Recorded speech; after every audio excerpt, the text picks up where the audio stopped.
Katsotaanko, että mitä kuvia ne käytti ne lehdet, kun ne julkaisi Valvomon comebackin, ettei vaan olisi ollut se pulkkakuva. Totta kai se oli se pulkkakuva. Tää kuva on vainonnut mua viimeiset 20 vuotta.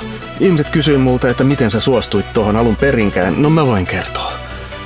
Se oli semmonen isompi keikka ja sitten levyyhtiön mies kuljetti minut sinne lehdistötelttaan ja siellä siis pointti on vastailla kysymyksiin ja hymyillä kameralle ja yksi siellä sitten oli, että istu pulkkaan ja sitten ai okei, ota saa.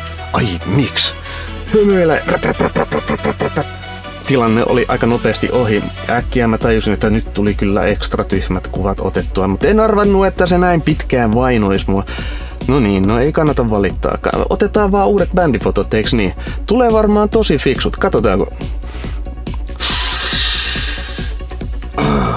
Mikä kohtaus sillä on? Onpa se vanha. Miten vanha se on?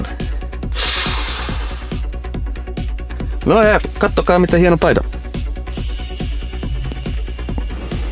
Ja kaikkihan tietää, että linssi vanhentaa 20 vuotta, eiks niin?